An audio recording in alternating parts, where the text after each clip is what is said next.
Eso quiero pues presentar a mis compañeros de panel, a la primera persona, y le decía que yo me siento muy honrada porque estoy feliz de tener una tocaya, a María Margarita Zuleta, más conocida como La Paca. La Paca es abogada de la Universidad de los Andes, con una destacada carrera en el sector público, privado y académico en Colombia. Ha ocupado cargos de alta responsabilidad como viceministra de Cultura, de Justicia y directora del Programa Presidencial de Lucha contra la Corrupción, además de haber dirigido Colombia Compra Eficiente. Su práctica profesional entremezcla la gestión estatal, el análisis jurídico y el diseño de políticas públicas.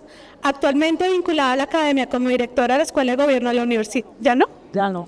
Bueno, entonces, de todas formas es un gusto tener a La Paca acá. Ok, bueno, sigue vinculada. Y bueno, pero lo más importante es que el trabajo de La Paca se ha centrado en la reflexión sobre la calidad de las instituciones, la democracia y los retos del Estado, donde se aporta una perspectiva clave para comprender los orígenes históricos de la violencia y la construcción del Estado. Vamos a pasar ahora, bueno, ya que estoy acá, a presentarles a Luis Guillermo Vélez Cabrera, abogado y analista colombiano, graduado de la Universidad de los Andes, con una maestría en políticas públicas de la Universidad de Georgetown y un MBA del IPADE en México. Entre sus aportes destacados se cuentan el desarrollo de una visión técnica y crítica sobre la regulación económica, la institucionalidad y el funcionamiento del Estado en Colombia, así como la participación activa en el diseño de políticas públicas. Además de eso, Luis Guillermo está lanzando, en el marco de la Filbo, su último libro sobre la historia de la Guerra de los 1000 días, aquella eterna guerra. Y vamos a conversar un poco sobre eso. Y finalmente, para ya empezar a darle inicio a nuestro panel, tenemos al doctor Humberto Lacalle Lombana, un gusto tenerlo acá. Él es abogado de la Universidad de los Andes, con una extensa trayectoria como magistrado, ministro, vicepresidente y negociador de paz. Ha sido protagonista de momentos decisivos de la historia reciente del país, incluyendo su papel en la Constitución de 1991 y las negociaciones con las FARC. Su biografía está marcada por una reflexión constante sobre la política colombiana, entendida no solo como un fenómeno armado, sino como una herencia histórica y social que atraviesa el siglo XX colombiano. Su mirada combina la experiencia de actor político influyente con la del analista intelectual que ha estudiado los ciclos históricos del conflicto colombiano, ofreciendo claves para comprender cómo se configuraron las estructuras de violencia que aún impactan el país. Así que bueno, vamos a empezar esta conversación sobre la idea es hablar sobre el fenómeno de la violencia que plantea Abelardo Forero Benavides hacia la mitad del siglo. Pero vamos a poner en clave y en contexto dos libros. Vamos a empezar con los planteamientos que Luis Guillermo plantea en su libro En aquella guerra y vamos a mirar cómo vamos a entrelazar o qué perspectivas podemos plantear sobre la mesa para mirar este libro de Abelardo Forero Benavides que acaba de ser publicado por la Universidad de los Andes.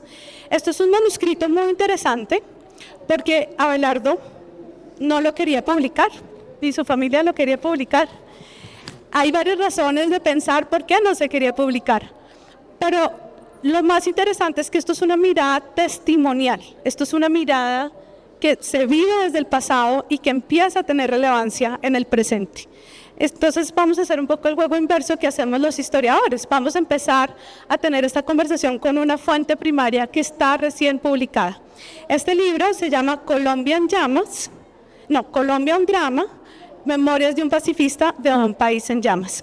Así que para empezar esta conversación, pero un minutico antes, yo solo quiero recalcar que Abelardo Forero Benavides, para las personas que no lo tienen tan presente, fue un político liberal, un gran historiador y un gran educador. Tuvo una participación importante en el Partido Liberal, que pues en la medida que avanzamos en la conversación vamos a empezar a revelar su condición de político y su participación en los diferentes gobiernos, que no solamente fueron liberales, sino conservadores, pero también lo que creo que tiene mucha razón para homenajearlo es que al haber sido un gran historiador, él tenía unas cátedras preciosas en la Universidad de los Andes. Yo desafortunadamente pues no alcancé a tenerlas, seguramente ustedes nos van a contar cómo fue eso, pero desde que yo soy muy chiquita siempre he oído las famosas cátedras de Abelardo Forero. Entonces, esta mirada de historiador, de educador, de político y sobre todo desde su formación jesuita hace que tenga unas connotaciones particulares en su ejercer. Así que ya para empezar la conversación, yo tengo vamos a empezar a abarcarte a ti primero, ¿vale, Luis Guillermo? Porque empezamos contigo. Y siempre hay muchas preguntas alrededor de la Guerra de los 1000 días, ¿no? Siempre hay como un mito fundacional, una guerra fundacional. Y pareciese que estamos a tiempo de seguir reevaluando esas presiones historiográficas de crear unas genealogías estrictas en razón de entender la guerra. Así que Abelardo plantea que en 1902 no se firmó una paz, sino un armisticio entre caballeros que dejó las pasiones intactas. Es la Guerra de los 1000 días el pecado original de una guerra perenne que simplemente mutó de lo bipartidista a lo insurgente y lo contrainsurgente, o somos nosotros que nos empeñamos en leer nuestro pasado violento como una condena circular. Bueno, no, muchas gracias por tenerme acá, María Margaritas.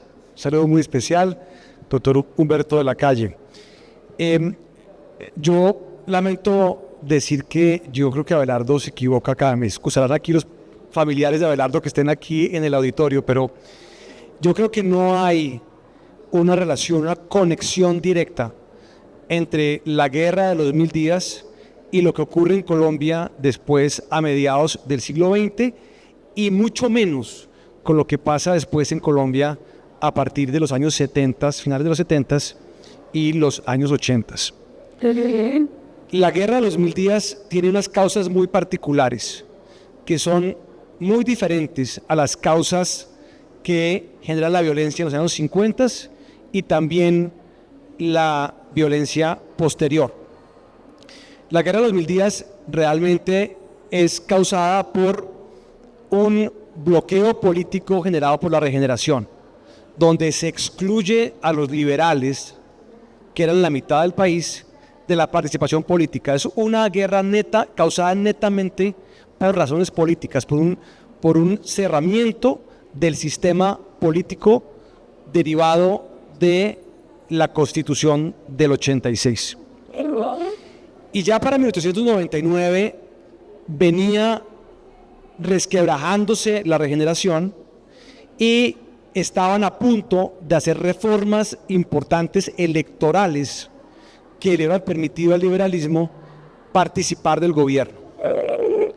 Y los liberales, un grupo de liberales, belicistas, la mayoría de ellos jóvenes, principalmente motivados por Rafael Uribe, decide lanzar el país a una guerra improvisada que tanto los liberales como el gobierno creían que podían ganar rápidamente.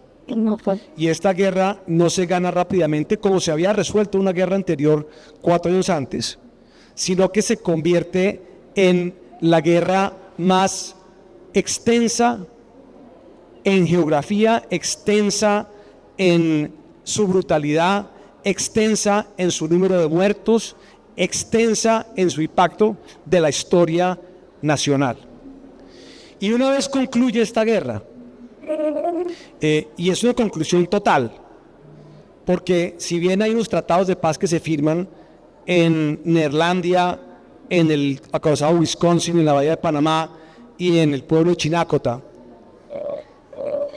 esos tratados no son realmente acuerdos de paz, son rendiciones incondicionales del liberalismo frente a un gobierno victorioso. ¿Y qué resulta después de todo esto?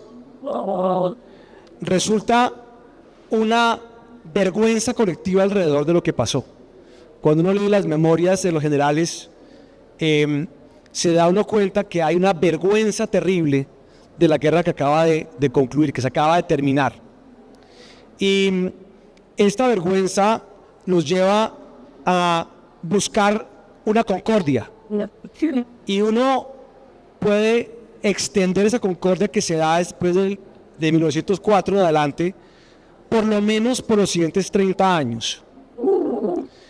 Los intransigentes que mantuvieron la guerra andando, sobre todo el bando del gobierno, de 1900 a 1902 ganaron la guerra, pero perdieron la paz.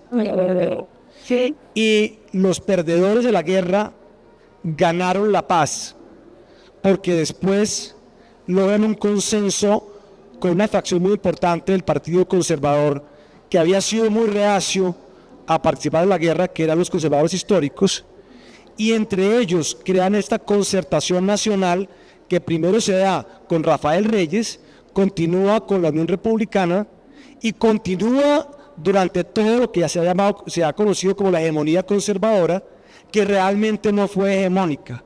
Cuando uno agarra los gabinetes de los presidentes de la hegemonía conservadora, se da cuenta que siempre había un número muy importante de liberales participando. Por ejemplo, Benjamín Herrera fue ministro de Agricultura de José Vicente Concha. Y esta concertación nacional, concentración, además como lo llamó específicamente Olaya Herrera, dura hasta el año 34. El país es un país totalmente pacífico o muy pacífico durante estos 30 años. En los años 30 la Policía Nacional empieza a publicar estadísticas de homicidios por cada 100.000 habitantes. Y las estadísticas que se dan en los años 30 y buena parte de los 40 son estadísticas de un país desarrollado actualmente. 3, 4, 5, 6 homicidios por cada 100.000 habitantes. No es cierto, no es cierto.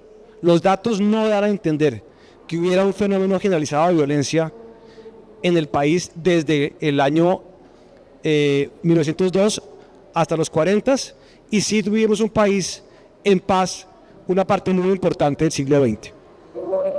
Gracias, gracias Luis Guillermo. ¿Alguno de ustedes dos quiere complementar? Sí. Gracias, doctor Humberto, y buenas tardes a todos. De alguna manera, Abelardo dice todo lo contrario. Sí. Abelardo lo que dice en sus memorias es que, como decía María Margarita, hay un amnisticio de caballeros, pero el primer episodio grande, que es la renuncia de López, pero después es el 9 de abril, y a partir del 9 de abril toda la tragedia es la respuesta a la indolencia del manejo del 9 de abril y la indolencia de los líderes políticos. Además lo dice pues como muy, es una afirmación muy, a mí me impresionó que una persona que, pues a mí me tocaron las clases de Abelardo, nos sentábamos afuera de la capilla a oírlo, sentíamos los caballos, veíamos las enfermedades del Zarevich, entendíamos a Rasputín, eso era una cosa maravillosa y lo movía a uno. Pero siempre era un señor del Partido Liberal que nunca hablaba mal de nadie del Partido Liberal en público. O sea, yo fui su monitora, me tocó verlo a menudo, me tocó hablar con él y yo nunca lo vi hablar hacia críticas normales, pero nunca hacia una crítica de su partido, hacia críticas de gobierno.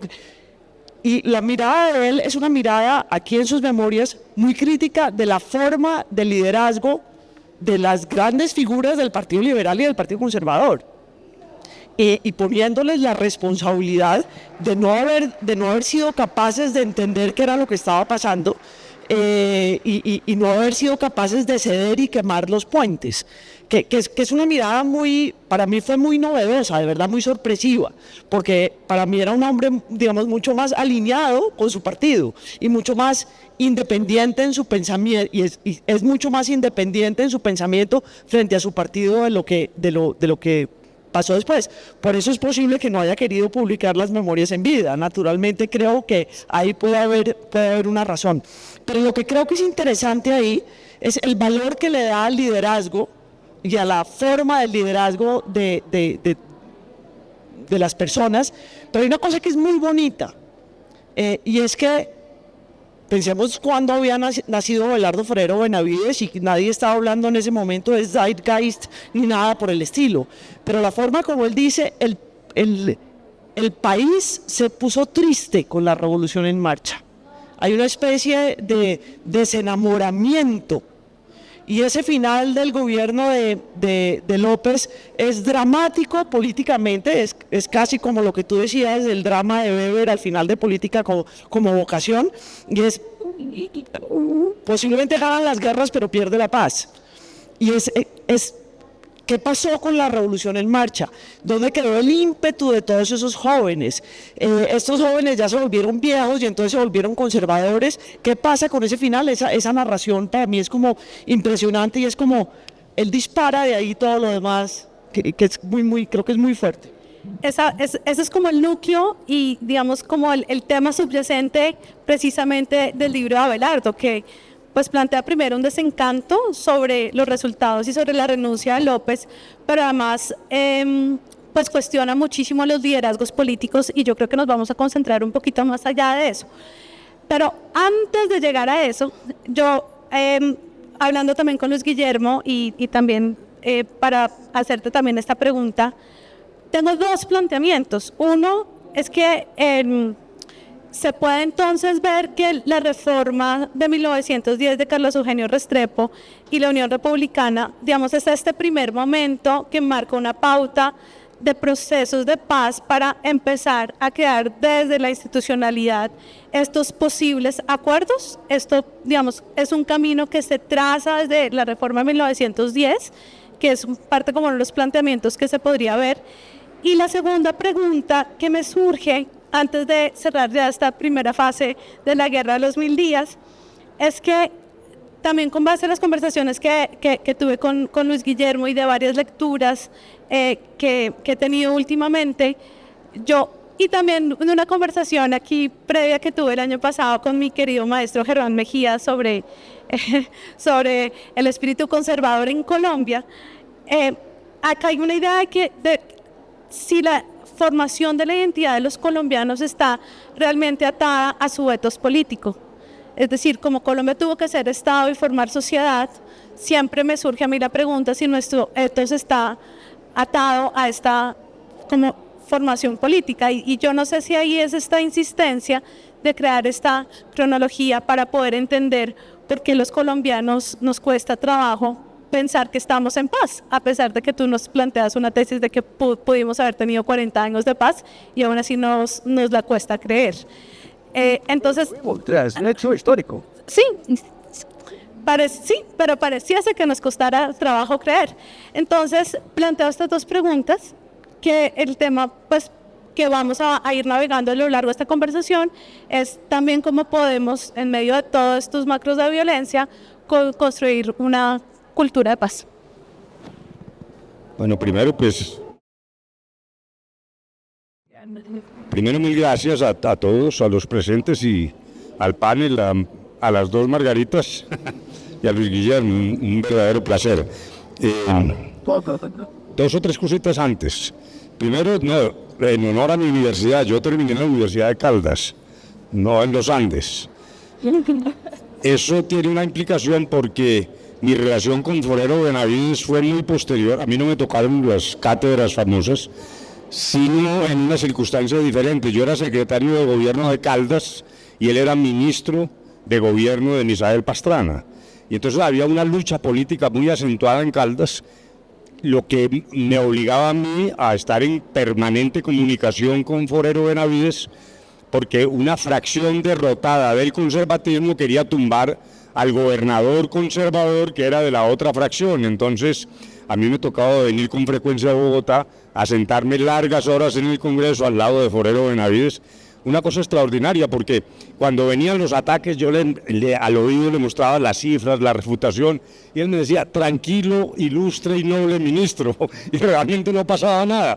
De un momento a otro se desbarataba el quórum y Forero ni siquiera hablaba. Luego, dijéramos, era como el perro que late chao, y esa fue mi relación. Entonces, pequeña corrección, Universidad de Caldas, es lo primero. Segundo, el libro es una joya, yo sí les pido que lo lean.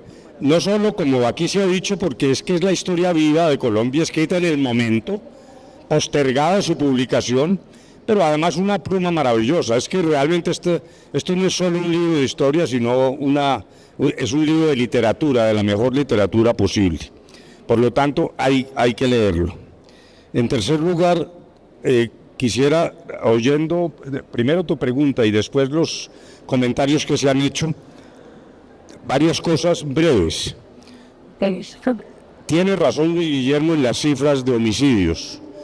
Lo digo porque hay en el ambiente actual de Colombia la idea de que tenemos un ADN violento, que somos genéticamente violentos, y eso no es cierto.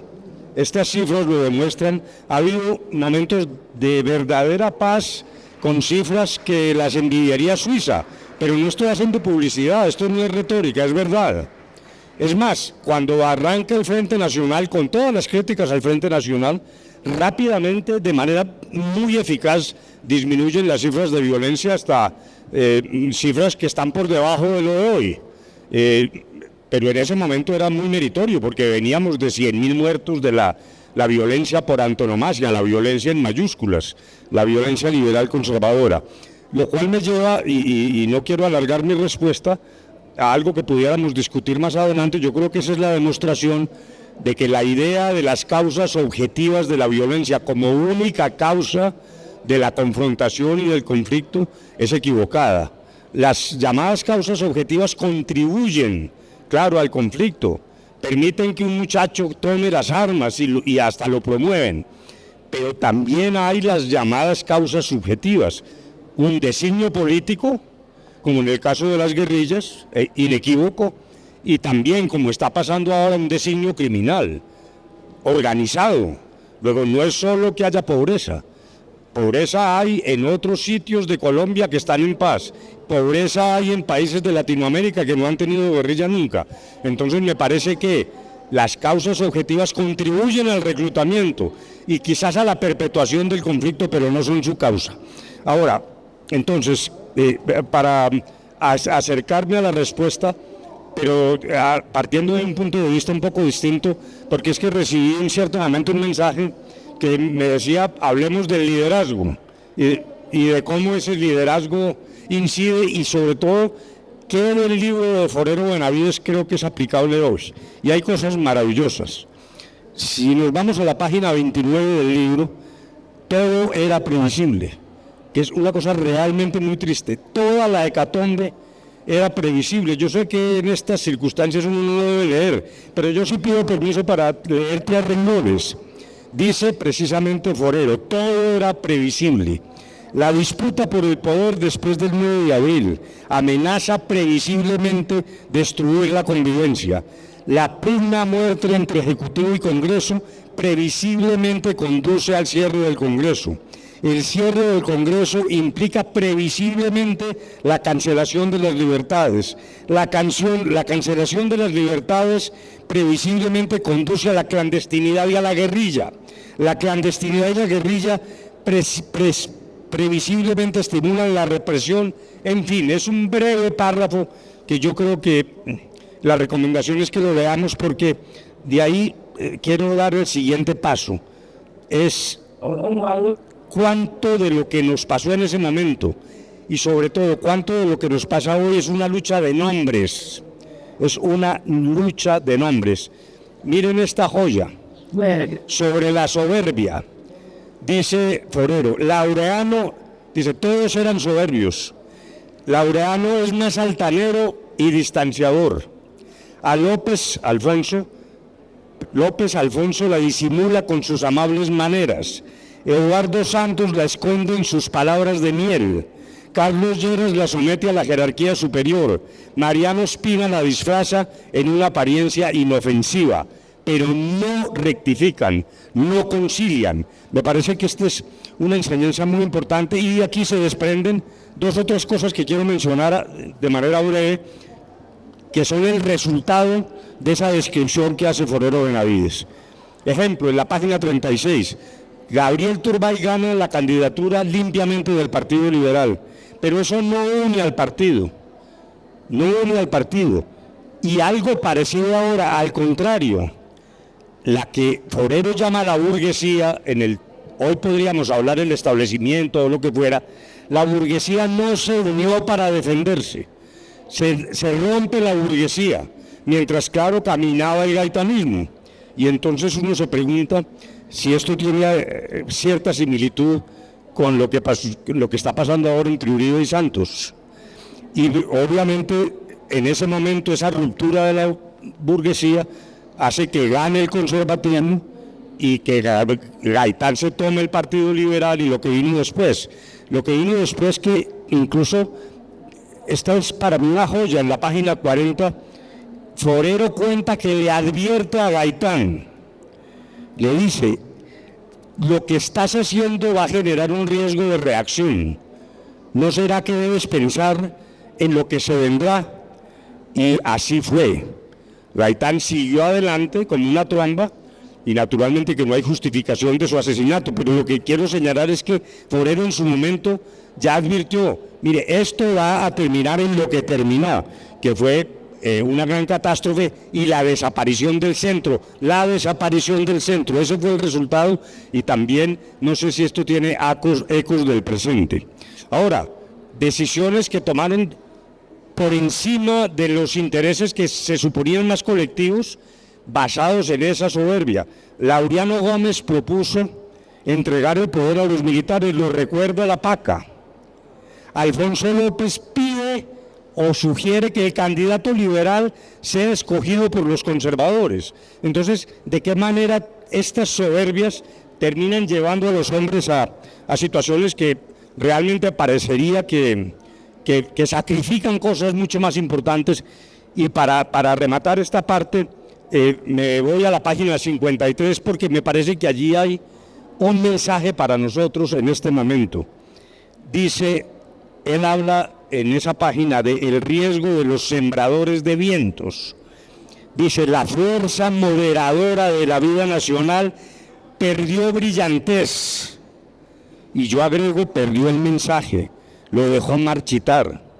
No entendió que no bastaba repetir el 2018 y el 2022, refiriéndome a lo que hoy llamamos el centro. Y continúa Forero: todo se volvió tumultuoso y lleno de desórdenes, atmósfera sulfurosa de conspiración, complot, golpe de Estado y bandas criminales. Y ahí termina Forero, y diría yo, y también los rumores de golpe blando, los rumores del fraude que se supone que está ya cocinado, y las diatribas contra la justicia. Yo creo que hay mucha sabiduría para hoy de este libro que viene del pasado. En efecto es así. Quiero subrayar una cosa: esa crítica al dogmatismo, ahí en el párrafo que sigue, es prodigiosa.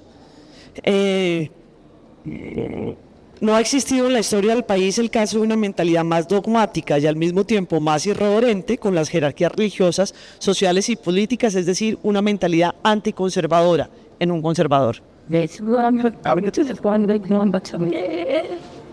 Bueno, es que obviamente yo también leí el libro y ese tipo o sea, recuerdo muy bien esas primeras palabras porque son muy, muy reveladoras, y cuando se menciona que son previsibles, se pregunta uno siempre si, pues parte como de la violencia que nosotros hemos tenido es el exceso de la política o la ausencia de ella en otras prácticas, ¿no? En otros sectores.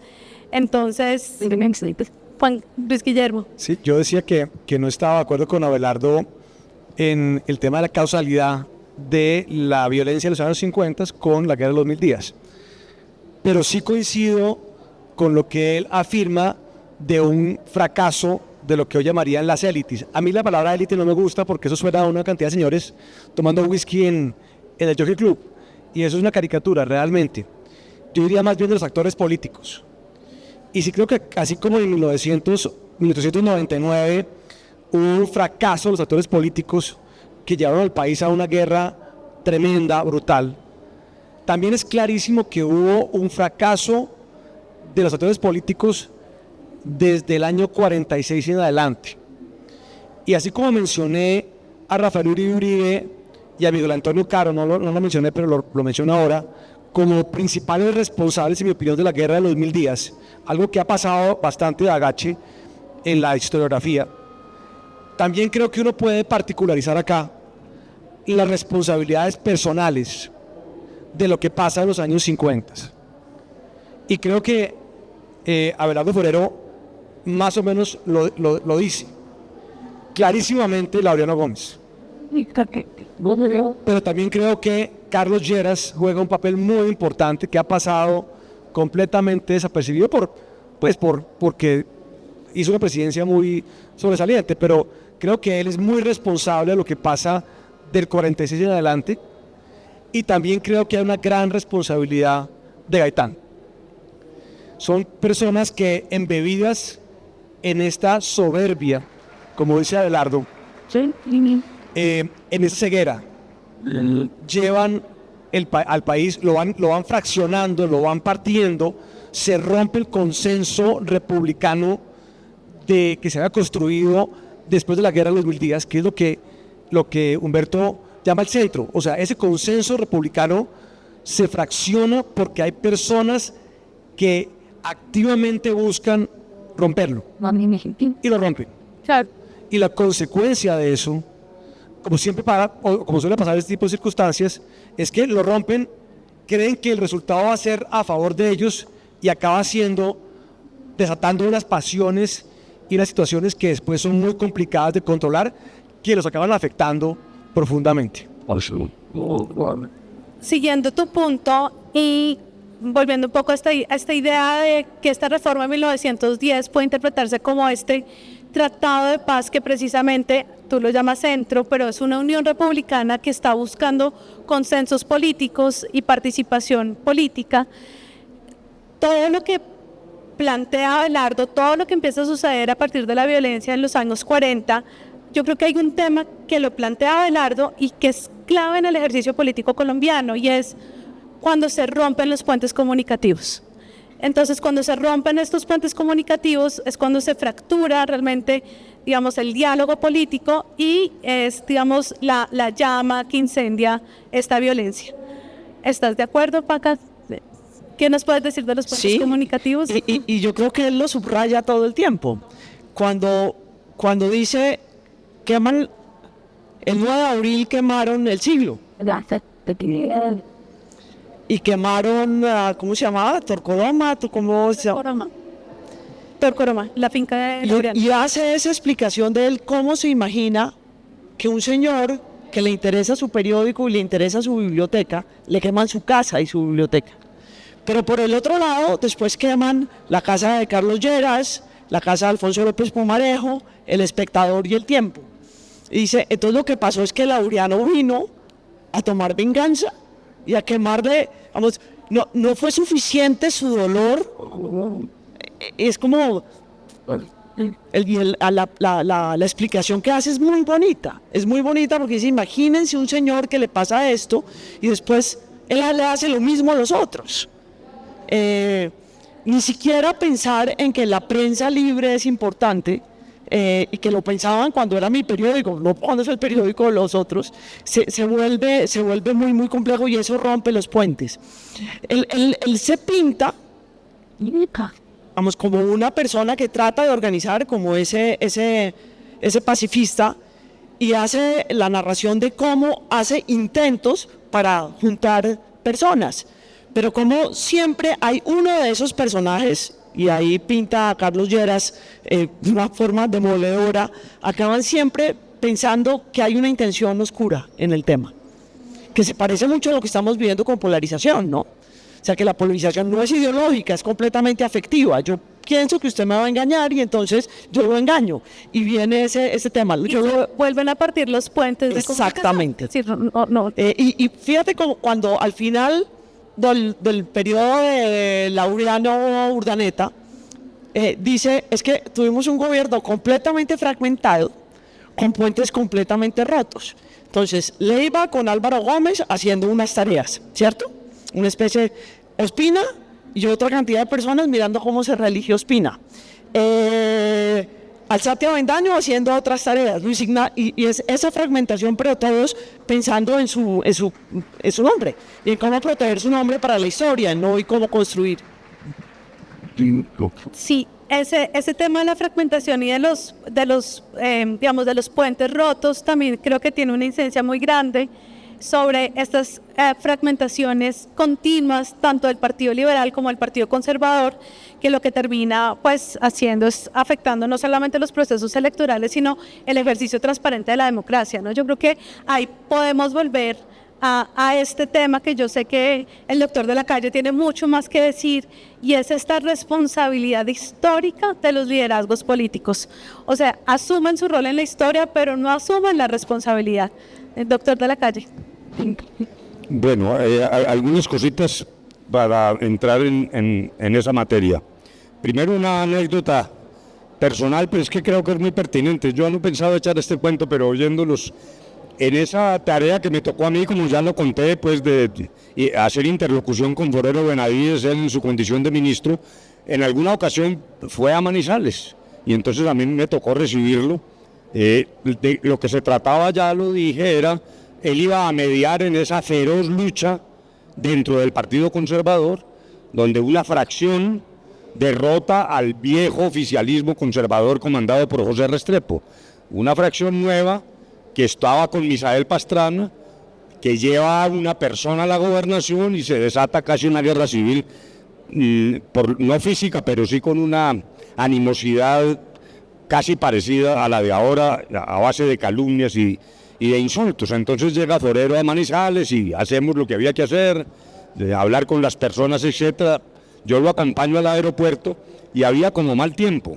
Entonces Forero me dice, él me decía, ilustre y noble secretario, ¿usted qué opina? Esto está como mal, el clima. Digo, y entonces llama al piloto y le dice, señor piloto, aquí el clima en Manizales es un poco raro, pero ¿cómo está en Bogotá para efectos de viajar? Entonces el piloto le dice, señor ministro, hay turbulencia meteorológica en 3 de los 4 puntos cardinales. Entonces él me dice, y usted y noble secretario, con turbulencia en 3 de los 4 puntos cardinales, y Carlos Lleres en Bogotá, Magriel me quedó aquí. Realmente una cosa maravillosa. Bueno, pero entonces sigo. A ver, me parece que uno de los temas que aflora aquí, y a raíz de lo que se habló, de lo que han hablado de lo que pasó en 1910, Carlos R. Restrepo, etcétera, es como una pregunta sobre la naturaleza de la historia. Aquí lo que hay es historiadores, y yo no voy a cometer pues la avilantez de meterme en este tema, pero sí hay como 2 maneras de ver la historia. Algunos creen que es una cosa objetiva, que lo que va a suceder sucede por unas fuerzas tectónicas, y otros dicen, no, la historia es construida por los hombres, es mucho más subjetiva. Yo creo que no es ni lo uno ni lo otro, pero en el caso de Colombia, juzgando, por ejemplo, lo que pasa en 1910 y luego lo que viene en términos de violencia y tal, sí me parece que es verdad que el comportamiento de los líderes sí tiene incidencia en los resultados, y en este caso de Colombia, en resultados bastante nocivos. Porque en cierto momento lo que ocurre en Colombia es que viene una romantización de la violencia. Entre liberales y conservadores, sin duda. Yo tengo mis recuerdos universitarios donde ya vivíamos todavía la resaca de la llamada violencia liberal conservadora, y más o menos lo que no se decía pero se sentía es, pues si un conservador mata a un liberal o viceversa, eso es como lo natural, como que la violencia desatada va tomando, es una máquina que luego no termina y entonces termina justificándose a sí misma. Y luego, para no hablar de lo que pasó ya después de que se instala el Frente Nacional, cuando aparece la violencia guerrillera, ya una violencia distinta, no liberal conservadora, supuestamente con un sentido social que se deriva de lo que en ese entonces se llamaba lucha armada. Incluso es muy curioso porque esa frase, lucha armada, era la de todos los días en los años 60, y de eso ya no se volvió a hablar, porque ahora realmente la conflictividad, lo que hay es una serie de grupos criminales. Al ELN le queda un poquitico ahí de una cosa genética del pasado, pero esto es otra circunstancia. Pero lo que sí todavía existe es esa romantización de la violencia. Uno de los temas que llevábamos a La Habana con las FARC fue ese, es lograr, pues no solo que dejen las armas, no solo que se firme un acuerdo como finalmente se firmó, sino el repudio a la violencia en la vida republicana. y con muchas resistencias, como hemos visto, pero a mí me llama la atención, todos los violentos han finalmente, así sea medio a remolque, han vituperado el uso de la violencia. Las FARC lo han dicho, a veces no se les reconoce suficientemente, pero yo asistí a una diligencia, una audiencia en la Corte Constitucional donde el señor Timochenko dijo, esto no debió haber pasado, nos arrepentimos, no se puede usar la violencia para hacer política. Estos jefes paramilitares también lo dijeron, con todo el horror de lo que hicieron, y alguna vez Mancuso dijo, realmente no hay espacio, no debió haber espacio para la violencia. A mí me sorprende que quien realmente falta, puede ser molesto lo que voy a decir, pero me da pena quienes no estén de acuerdo conmigo, eso le falta al M-19. El M-19 no ha repudiado la violencia, el presidente saca la bandera del M-19, saca la fruición de la defensa de la violencia como un proceso revolucionario. Entonces me parece que más allá de lo objetivo, de lo que va moviéndose por la maquinaria de la historia, sí hay unos elementos que son individuales, que son subjetivos, y me parece que nos falta rematar la tarea de que no debe haber violencia y que la utilización de la misma no tiene admisibilidad en un régimen que por débil que sea nuestra democracia, lo que trata es de defender, dijéramos, lo que llamamos el Estado de Derecho, y frente a eso, hace poco el tiempo nos contaba cómo hace 50 años ya estaba en marcha el juicio, entre comillas, juicio popular contra José Raquel Mercado, y muy pronto, el 19 de abril, fue asesinado con absoluta frialdad por cuenta de un supuesto fallo que se expresó en las pintadas en las paredes de la ciudad de Bogotá. Realmente me parece que ahí todavía queda un lastre de romantización de la violencia que nos falta dar por terminado, ¿no? Gracias, doctor de la Calle. Yo, con base a eso, hay un planteamiento que también lo hace Luis Guillermo en su libro, y es que dice que Clausewitz plantea que la guerra es la extensión de la política. Pero también, con base a lo que usted acaba de decir, uno podría decir que la guerra no es la extensión de la política por otros medios, sino más bien su fracaso. ¿Correcto, Luis Guillermo? Sí. Yo creo que aquí coincido totalmente con Humberto. Los actores políticos colombianos de 1899, de los años 50 y de los años 60, o los 40 y los 60, que son diferentes y son violencias diferentes, realmente tenían una convicción clausewitziana de la guerra y la paz y la política. O sea, para ellos la guerra era una extensión de la política por otros medios. Y veían la guerra, o la violencia más bien, como una manera de hacer política. Eso es clarísimo en los 3 episodios. No nos había hablado de los años 60 y de esas guerrillas que son básicamente creadas por actores políticos. Estos no de élite, pero actores políticos importantes. Básicamente por el Partido Comunista Colombiano y por el gobierno de Cuba y por algunas, digamos, acciones de los sectores maoístas que crean las 3 guerrillas en los años 60. Y yo creo que digamos, ahí está el gran pecado. El gran pecado no es un tema ni cultural, ni genético, ni histórico, ni 200 años de esclavismo. No son las causas objetivas, como lo dijo Humberto muy bien. Hay países mucho más pobres que Colombia, mucho más aislados, hay sociedades mucho más cerradas que la colombiana, hay sistemas políticos muchísimo más bloqueados que el colombiano, y sin embargo tenemos una historia innegable de violencia. Y creo que eso es fomentado por los actores políticos en determinadas coyunturas históricas. Y creo que eso es lo que hay que identificar, lo que hay que atacar y hay que responsabilizar. En este caso, una responsabilización histórica de quienes han llevado el país a esas particulares coyunturas. ¿Qué es lo que hace Abelardo en su libro, en realidad? Sí, en efecto, pero complementándose. Es que yo tengo como dos recuerdos interesantes que creo que le conté a Juan Camilo cuando empezamos a ver este libro. Yo dicto una clase en donde los estudiantes tienen que leer política como vocación de Weber. Y nunca se me puede olvidar ese final. El político que tiene realmente vocación, aquí estaba buscándolo, tiene que tener mesura. Perdónenme, la política consiste en una dura y prolongada penetración a través de tenaces resistencias, para la que se requiere al mismo tiempo pasión y mesura. Es completamente cierto, y así lo prueba la historia, que en este mundo no se consigue nunca lo posible si no se intenta lo imposible una y otra vez. Pero para Capada, bueno, y ahí sigue con el tema de quién es el caudillo y no sé qué. Lo que yo creo que nos dice Abelardo es que lo que tenemos es una mano de caudillos y muy pocos políticos.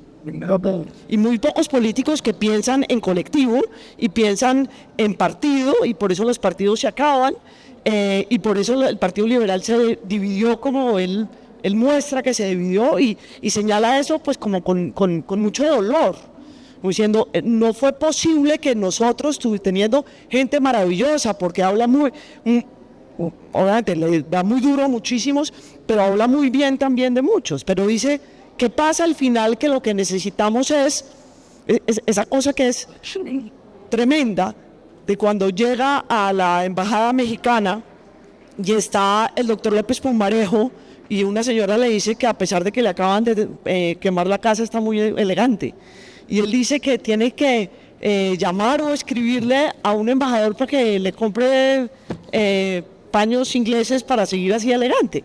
O sea, es como la banalización absoluta de una persona tan importante como era López Pumarejo, una persona tan importante, pero que finalmente en un momento como eso lo que le importa es estar elegante. Es como su reconocimiento, parte pues del tema de la soberbia, o esa crítica que es muy interesante. Bueno, llegan a donde Urdaneta y ponen el sobre encima de la mesa y no lo abre. O sea, yo me imagino lo que ustedes me van a decir, pero no me voy a tomar ni siquiera el trabajo de leerlo. Me imagino que se bajaron del bus, bájense, ya, no me importa, me entrego. Supongo que llegará Rojas, pero ni siquiera hace el esfuerzo de entender. Y yo creo que lo que nos está señalando es eso, que tenemos un problema grande de institucionalidad. Y perdón que me voy a meter con otra, que de pronto es más dura, que es esa radiografía que hace de las indelicadezas de Gaitán.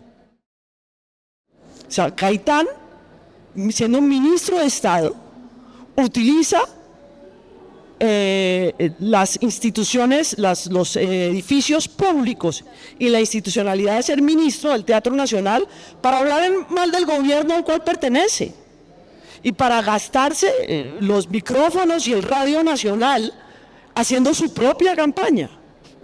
Eso es una cosa impresionante y es demoledora, y yo creo que nos muestra cosas importantes que nos ocurrieron en este país. Hay ese texto de Gaitán que explica los viernes culturales, y precisamente es como él usufructa su posición como ministro de gobierno para pararse todos los viernes en el Teatro Municipal para crear una división interna al Partido Liberal. Y eso es un rasgo que además pasa desapercibido por la historia. Es decir, pues por consecuencia del Bogotazo no hubo miradas suficientemente críticas al rol de Gaitán, que yo creo que, bueno, eso hace parte como de haber reiniciado, claro. Perdón, pero hay otra cosa bonita, y es que también habla de la exclusión, y de la exclusión de Gaitán como miembro de la Conferencia Panamericana. Y como diciendo, es que la embarró Ospina. ¿Cómo no pone a la cabeza del Partido Liberal ahí? Y cómo esa exclusión le puede costar. Digamos, le da duro, pero también reconoce cosas que son muy, muy importantes. Pero fíjate que ahí, digamos, el tema de los puentes es clave, porque la exclusión de Gaitán con la novena conferencia panamericana, que también fue promovida por Laureano, que en ese momento era ministro de Relaciones Exteriores, hace que Gaitán tenga esa posibilidad de crear un espacio de legitimación de su propuesta política a partir de los fraccionamientos del Partido Liberal. Pero ahí, ¿qué es lo que estamos hablando? Pues el tema de la soberbia que deja en evidencia precisamente a Abelardo, el tema de la responsabilidad y asimismo la incapacidad de dialogar. Yo creo que aquí se plantea un tema muy importante y es esta incapacidad es la antesala de la dictadura, él lo deja muy claro. Pero además de eso, con la experiencia de la dictadura, ahí sí nos ponemos a conversar y damos como resultado el Frente Nacional. Doctor de la Calle. Bueno, sobre lo último hay una cosa muy interesante, ya que lo has dicho. Dice Forero, sí, quienes terminaron firmando los pactos y era previsible, como lo leí, lo que iba a pasar, ¿por qué no firmaron antes? Es decir, ¿por qué también el sentido de oportunidad se nubla y terminan haciendo 8 años después del hecatombe, lo que se suponía que debían haber hecho antes? Un segundo elemento que me parece, para mí es un verdadero hallazgo. Yo no tenía esta noticia. La doble visión del 9 de abril.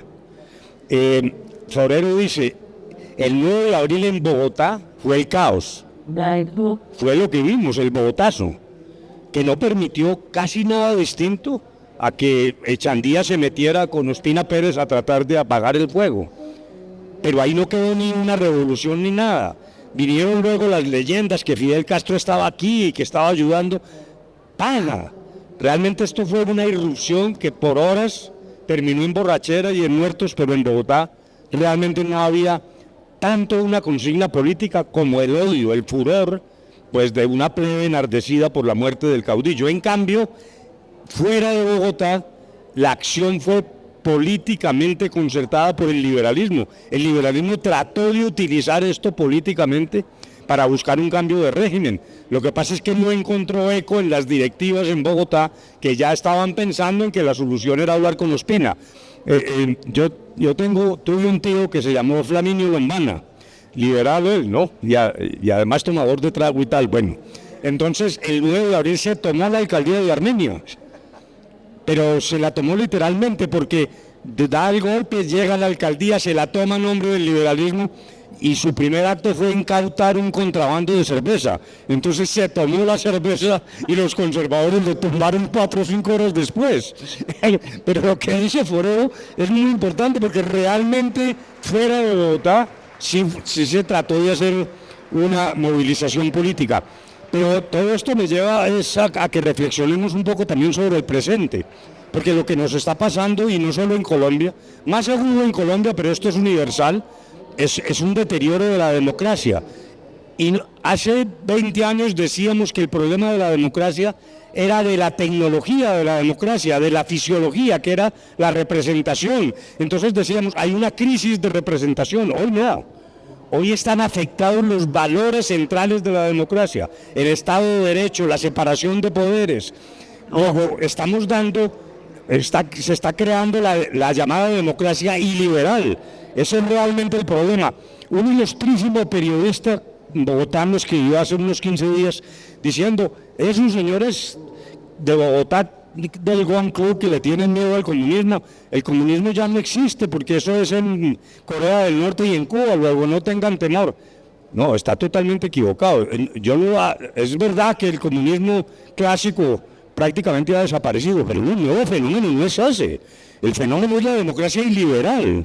Cómo los mandatarios, utilizando las ventajas del sufragio y de la democracia, llegan al poder para destruir el Estado de Derecho.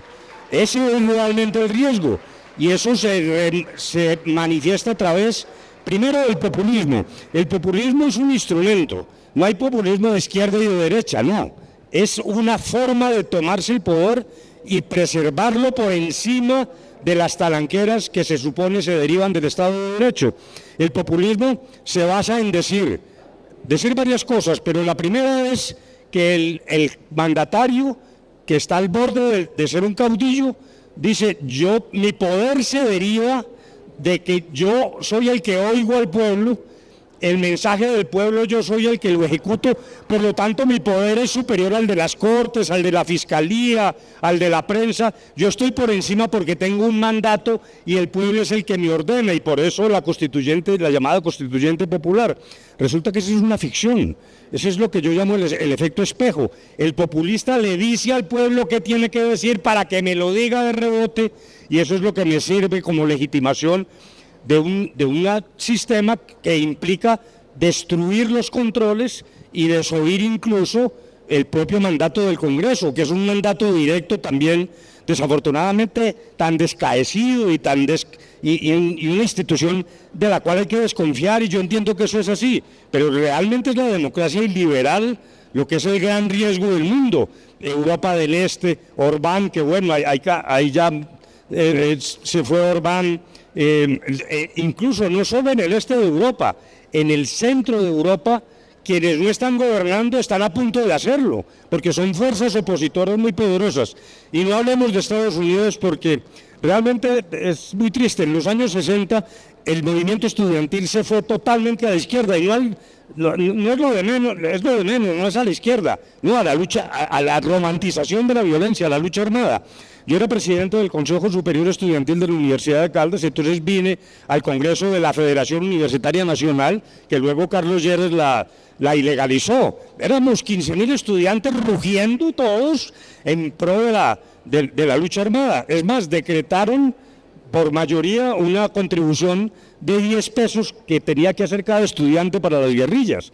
Y los liberalitos éramos muy poquitos, había unos liberalitos y unos demócratas cristianos que venían de Uga, pero uno no podía ni hablar, era una cosa aterradora.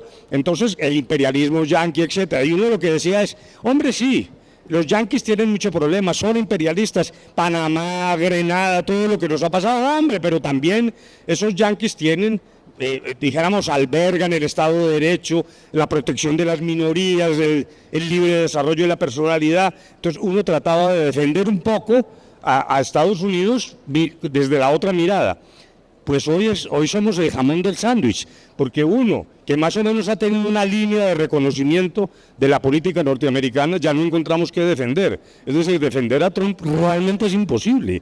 Luego estamos en el limbo, en una situación muy complicada desde el punto de vista político, ¿no? Abelardo dice, cuando habla de lo de la quema del siglo de Torcoroma y después de lo de la quema del Tiempo y el Espectador, habla de la asimetría moral del Partido Liberal. Y yo creo que parte de lo que nos pasa, me acordé, ahí en la universidad me toca leer una cantidad de cosas. Entonces hay unos señores que dicen que el populismo es una ideología delgada, es un thin ideology, que lo que tiene es que pegarse a unas ideologías distintas que lo abrazan. Y ahí hay asimetría moral siempre.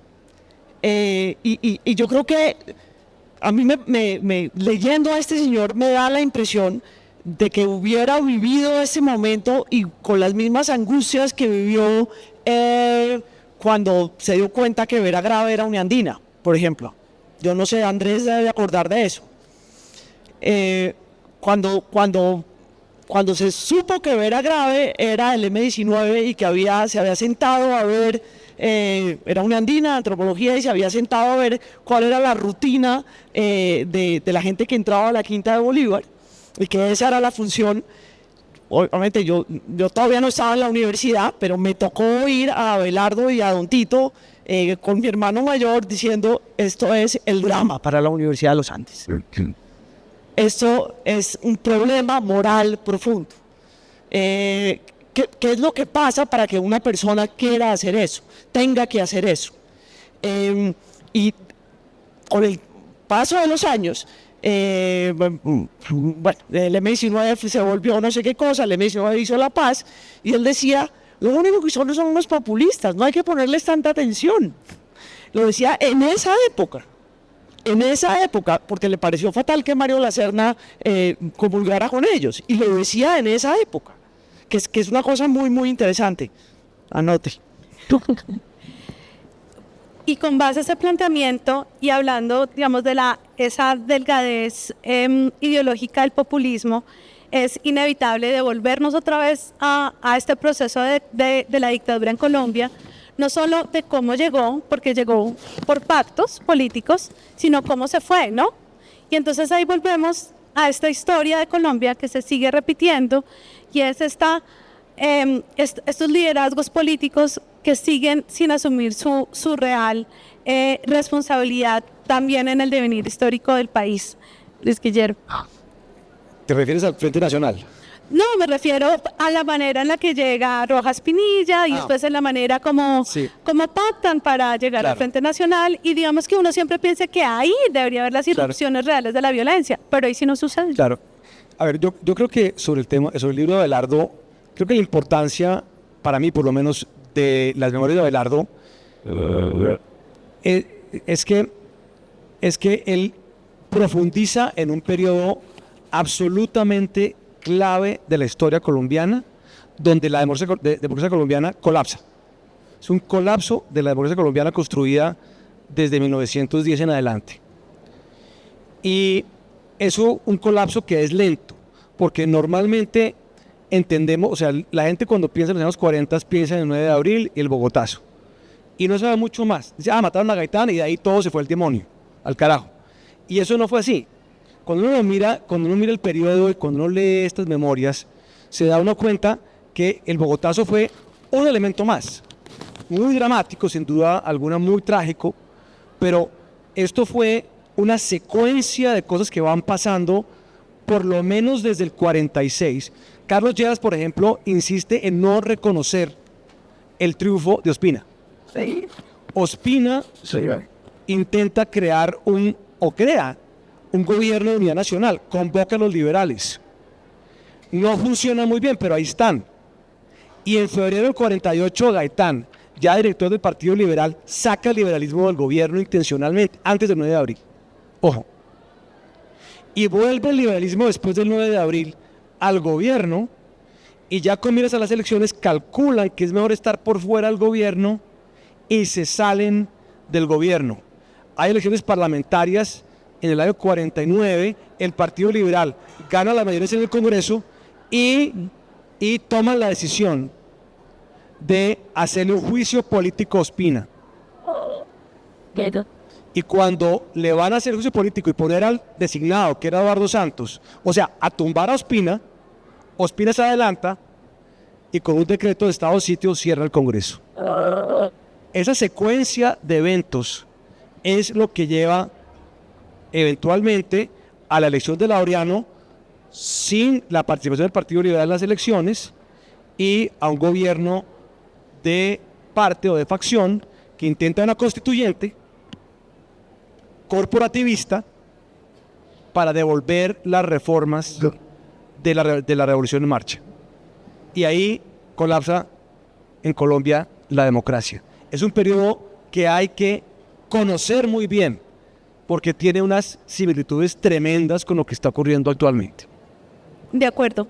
Y ya para cerrar, y además le preguntaba para ti, para que de una vez, porque ya me toca ir cerrando, ya nos toca ir cerrando, porque tenemos un conversatorio ya en 15 minutos, entonces ya para cerrar, Abelardo, el libro de Abelardo se llama Colombia, un drama, memorias de un pacifista en un país en llamas. Y es inevitable, doctor de la Calle, reconocer su trabajo por la paz en Colombia. Tanto Abelardo se reconoce como un pacifista y usted ha trabajado por la construcción de paz en este país. Entonces, con base a este momento donde hay un colapso de la democracia en Colombia y cómo ha sido ese progreso y ese restablecimiento, ¿cuáles son los caminos de la paz? Y si es un poco como lo que le comenté, pueden ser batallas que parece que políticamente se pierden, pero pues no son batallas realmente perdidas. Bueno, muy bien, sí, ya en 2 minutos, como bien dices, para terminar. Pero en esta repartición de culpas que hemos hecho aquí hoy, yo creo que tampoco podemos exonerar a lo que se llama la élite. Tú dices que no son unos señores que toman trago en los clubes, pero más o menos también sí. Porque la verdad es que miramos la otra mirada, es una sociedad tan inequitativa, tan desigual. Esta clase dirigente, y yo creo que incluso hay que incluirse y hacer también, dijéramos, una confesión de culpa. Es una tragedia de nuestras generaciones que no hayamos logrado. Uno debe conseguir derrotar la pobreza, eso no es fácil de lograr, pero sí crear condiciones de mayor equidad. Luego me parece que aquí hay una responsabilidad y yo tengo el recuerdo en la época esta en que, como les conté, pues tenía relación con Abelardo Forero, que de alguna manera la dirigencia liberal le tenía como cierta pereza, como él era como un outcast, alguien que realmente no estaba metido tan adentro, pese pues a lo que significaba. Pero yo encuentro aquí parte de la explicación. Mire lo que dice Abelardo Forero: el primer defecto básico de nuestra oligarquía es el de que no quiere reconocerse como tal y obra con cautelosa hipocresía. Es muy democrática en la discusión de los conflictos dudosos, pero cerrada en el otorgamiento de los privilegios seguros. Una cosa demoledora, y por eso termina con esa frase de la que ya habíamos hablado: todo esto está ligado a la actitud de los líderes. Luego dijéramos que en estos reconocimientos que hemos hecho, en cargarle la mano, dijéramos, a la soberbia, pero también yo sí creo que tenemos unos defectos tectónicos como sociedad que pesan. Yo insisto en que las causas objetivas de la violencia son una visión muy débil, pero también hay que reconocer que en un mar de inequidades como los que estamos viviendo, pues se presentan las patologías que se están viendo. Ahora, dijéramos el tema de Abelardo como pacifista. Yo estoy de acuerdo contigo en que, por lo menos aquí voy a hablar de lo personal. Cuando a mí me llama Santos y me dice que si me iba para La Habana a tratar de lograr un acuerdo, lo primero que yo pensé es que eso era imposible. Y no, esto pues es, ¿quién va a ser capaz de arreglar esto con las FARC? Pero también me pareció que había que hacerlo. Incluso cuando me ofreció esto, lo que suele suceder es que uno diga: bueno, presidente, mil gracias, voy a pensarlo, voy a hablar con mi señora, con mi familia, voy a pensarlo en la almohada. A mí me pareció que yo no podía negarme, aún a sabiendas de que yo creía que eso iba a ser un fracaso en ese momento. Entonces le digo: sí, yo me voy para La Habana. En ese entonces el ambiente era que iba a ser una negociación rápida, ¿no? Y estuvimos casi 5 años en eso. Pero yo no me arrepiento de haberlo hecho, primero por vocación. Dijéramos, yo confío en que el sello de mi vida sea lo que hice para la Constitución del 91 y lo que se hizo en La Habana para la paz, con el resultado de 10 años de insultos, de descalificaciones, la pérdida del plebiscito. Bueno, todo eso tenía que pasar y pasó, pero yo sí creo que, como tú dices, no son luchas perdidas, porque creo que de todos modos no podemos desistir del propósito de la paz. A mí realmente de lo que es, yo respeto profundamente, con humildad republicana, quienes no estuvieron de acuerdo con lo que firmamos en La Habana. Perfecto, eso me parece totalmente legítimo. Yo sigo creyendo que hicimos lo que había que hacer, pero entiendo que no necesariamente tiene que haber aplausos de los colombianos, también tiene que haber crítica. La única que francamente a mí sí me ha dolido profundamente es la de una periodista muy destacada que lleva 10 años diciendo que yo me fui para La Habana para cultivar una candidatura presidencial. Eso es contraevidente. Eso es exactamente lo contrario de lo que yo pensé. Yo pensé: esto va a fracasar, pero tengo que fracasar con esto. Eso es lo único que yo pudiera decir ahora.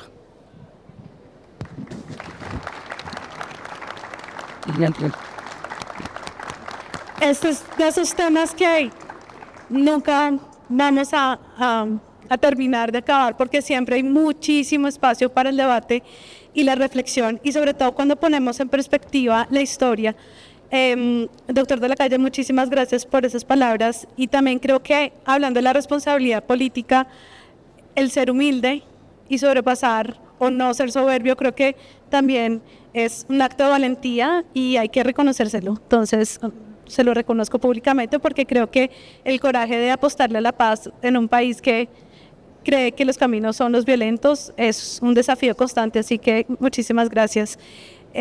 Paca, también muchísimas gracias por los aportes. Luis Guillermo, es la verdad un honor poner en perspectiva tanto tu libro como el libro de Abelardo Forero, que como decía es una fuente histórica, es la historia hablándonos en tiempo presente, y esto es una joya no solamente para los historiadores, sino para las personas que tenemos la convicción que en la historia hay respuestas válidas y herramientas cívicas para darle contemporaneidad a los problemas actuales. Así que muchísimas gracias a todos ustedes y los esperamos al siguiente conversatorio. Muchísimas gracias.